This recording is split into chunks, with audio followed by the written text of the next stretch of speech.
I will add this to the mix, even though I hear what you're saying, and I think for the most part you're right. There's a difference between they're not throwing it to me, they're handing it to Derrick Henry, then they're not throwing it to me, they're throwing it to someone else. It's not quite the same thing. I guess I'm getting way deep inside the mind of A.J. Brown, and I don't know him well enough to be able to do that, but I'm just... no, I hear you. If Devontae's getting 100 receptions and AJ's getting 50, I hear what you're saying.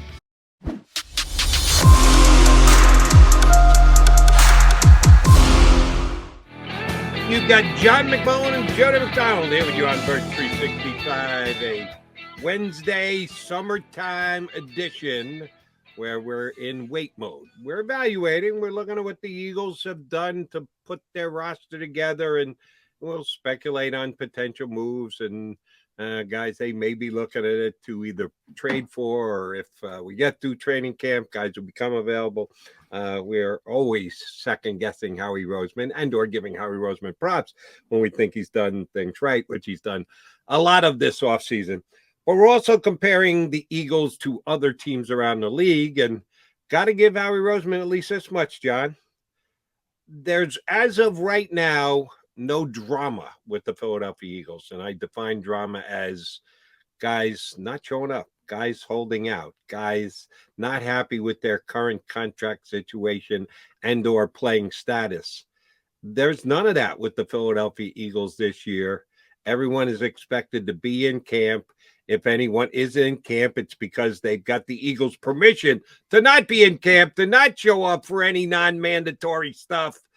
So the fact that Howie Roseman's got everybody in camp while other teams like, say the Washington Commanders with Terry McLaurin not showing up this week because he wants, having been drafted in the same draft as the Eagles' highly paid new wide receiver, he wants to get paid right now. And I can't say I really blame him. That is a leg up for the Eagles because they don't have anybody that's worried about a contract situation, do they? No, not right now. And we'll see how long that continues. Obviously, that's a very fluid situation, but there's nobody really obvious. I was going to say, who do you think it's going to be? If you say not right now, well, then that means at some point somebody could take that position. The Eagles, if you think about them wrapping up, really it was Jordan, it was Dallas Goedert, it was Josh Sweat, Avonte Maddox. It's another thing. People are going to get tired of me, but it's another thing to put the feather in the cap of Howie Roseman. I mean, he gets these things done early. And, early in free agency, that hurt him because people said, all right, that's done. That doesn't count.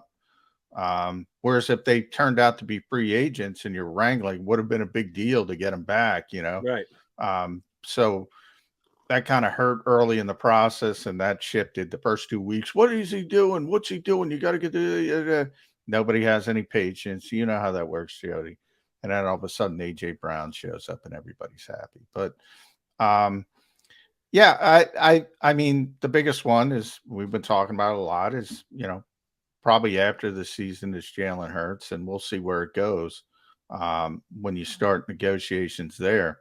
But, contracts rolling over. Javon Hargrave's in it if you're asking for somebody. But he's not the type that's going to do it. He's in a contract year. He's already been through it in Pittsburgh. He didn't create waves. I don't think he's going to create waves here. Miles Sanders, I don't think he has the ability to create waves, to demand anything. And I think he realizes it. So small chances with players like that, but I don't expect it to be that much of an issue. Agreed. And let me double down on one that you mentioned because it's probably the most important one, and that's Jalen Hurts.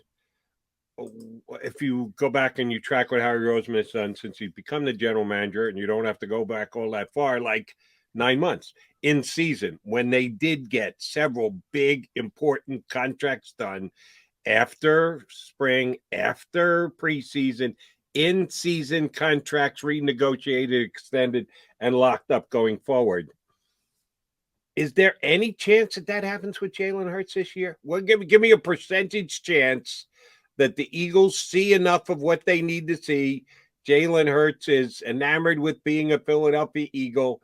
He wants to get that guaranteed money rather than having to play the fourth year of his contract. What kind of percentage chance would you say there is that the Eagles sign a contract extension in season? So that goes from either week 1 all the way through week 18. The Eagles get a contract extension done with Jalen Hurts. Percentage chance. Um, uh, they're 0 because they're not allowed to. The third year is when you're eligible for an extension. Um, so you know, That that's doesn't sort of. kick in season. I do not believe You so. got to I'll wait till double the whole check. season's Yeah, over and done with. yeah, it's Okay, the yeah, I third. think you're right. Yeah, Shame on me for even for broaching it. yeah. I 95% sure. I'll double check, but yeah, I don't think he's eligible for an extension until after this season. Now, So does it vary with first round draft picks? Because the first round guys can sign a 4 year plus a option for a yeah. fifth. If Well, it second, varies because you have that option year. It makes it easier if the team has more value. But it doesn't change from you can't give them the extension until after the third year.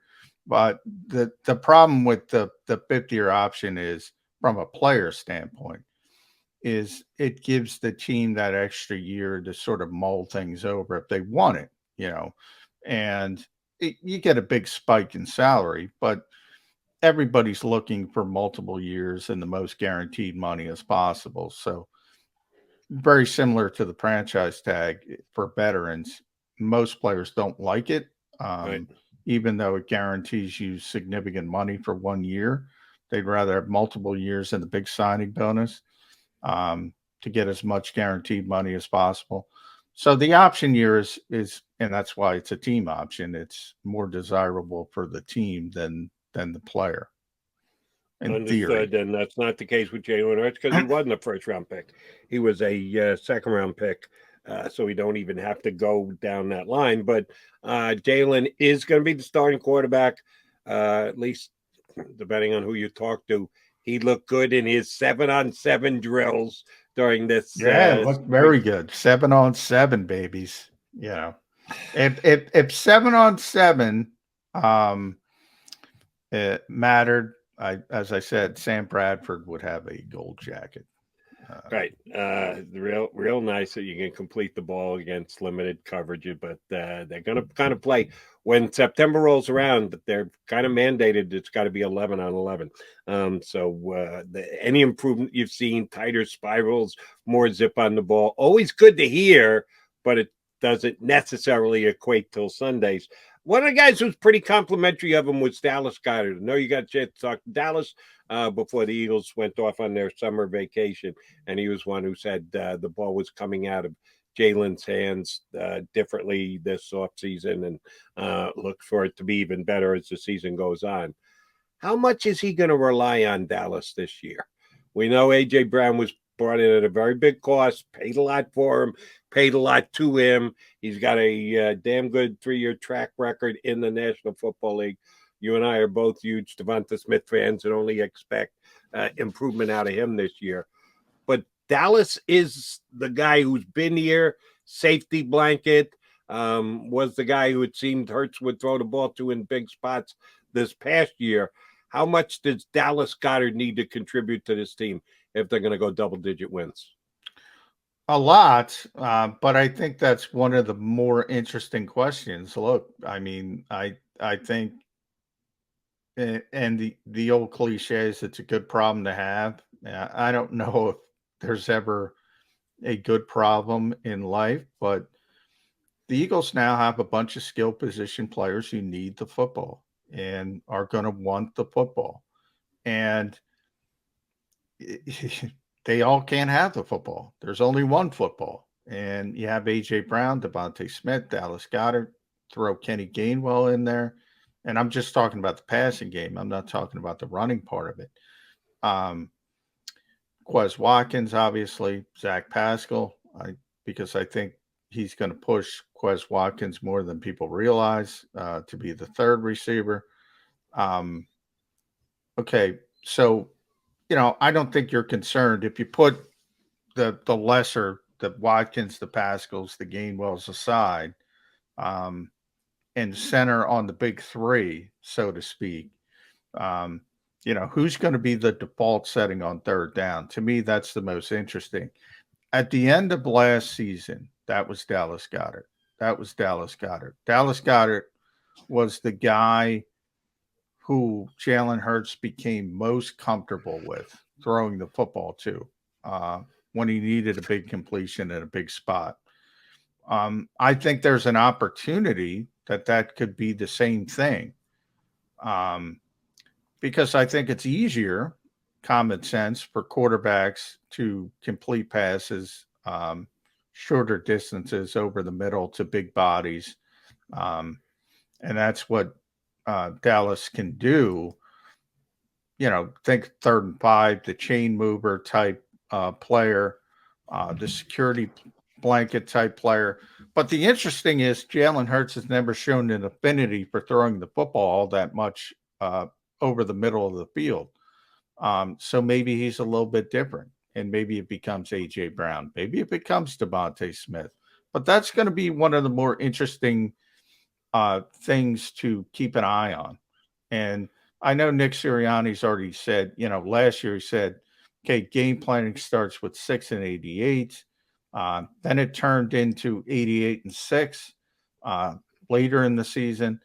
This time he says game planning is going to start with all three, 11, 6-88. And it's going to be interesting to see how it shakes out. And the only way you keep everybody happy, there's one way, Jody: win. If you win, True. everybody will be happy. Not always, but I'll believe it here. These And three will be. You're right. Not always. Certain. do you know enough about AJ Brown to say that yet? Yeah, I do. For this reason, he already played in this type of offense. He already played in an offense that was run first, even more run first than this one, because Derrick Henry's the guy in Tennessee.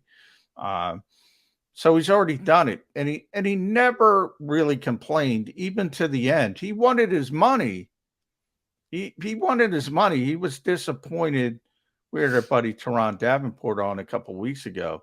He was disappointed in the offer that Tennessee gave him, but he never really complained. He never overtly complained about wanting the football or was a bad teammate or this or that. So I think you've kind of already seen he's not going to complain. I know Devontae's not going to complain. It's not in his nature. Nick Saban beats that into his players, evidently. They don't complain. And Dallas hasn't complained. So I think the three players helps. But it'll help a lot if you win games, and then guys aren't going to complain. I will add this to the mix, even though I hear what you're saying, and I think for the most part you're right. There's a difference between they're not throwing it to me, they're handing it to Derrick Henry, then they're not throwing it to me, they're throwing it to someone else. It's not quite the same thing. I guess I'm getting way deep inside the mind of AJ Brown, and I don't know him well enough to be able to do that. But I'm just no, I hear you. If Devontae's getting 100 receptions and AJ's getting 50, I hear what you're saying. But I don't think that's going to happen in this offense because, while I agree with you, look, Derrick Henry's a superstar, and it's different. The Eagles don't have that at running back, but their running game is more fueled by the quarterback. And I think it'll turn into the same thing as, Jalen's running the football very successfully. I think you'll have sort of the same disconnect. Well, if they're winning games and saying Jalen makes big plays running the football. All right, let me. I'll ask you this one, and we'll get set for our first guest of the day, E.J. Smith of the Inquirer, scheduled to join us.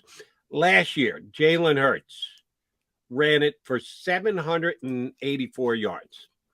He threw for 3,144 yards, so 3,900 yards total, either through the air or on the ground generated by the quarterback. Certainly, we're going to want to see a little bit of an uptick.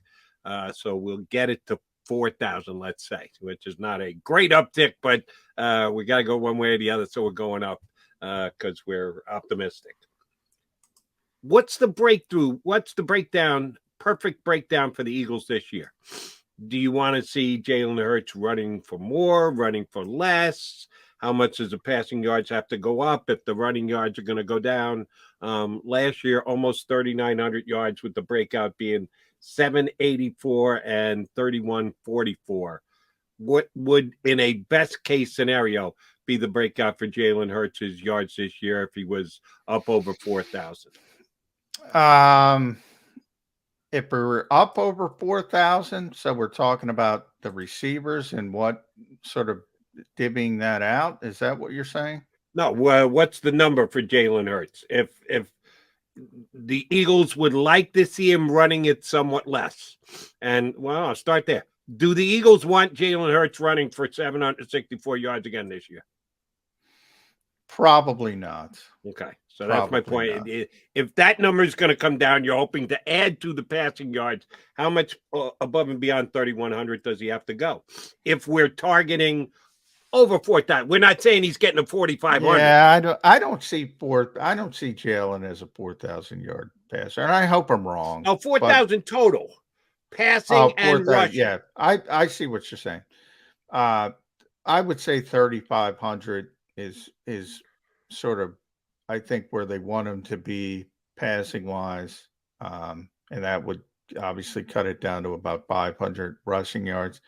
But boy, this is a really difficult.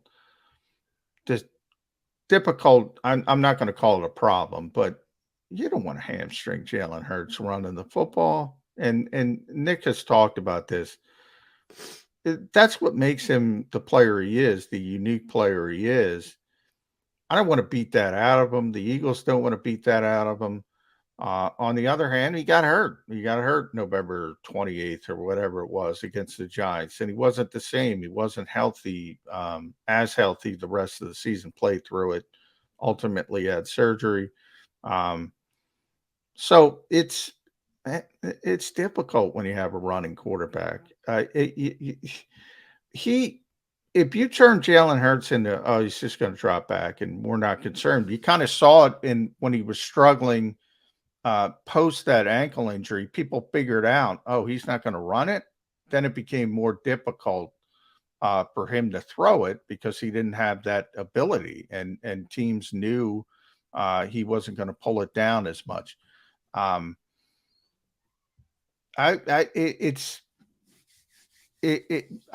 let him play and see how it shakes out. And by let him play, I mean I don't want to put any restrictions on him. I don't want to tell him, no, you have to throw the football here.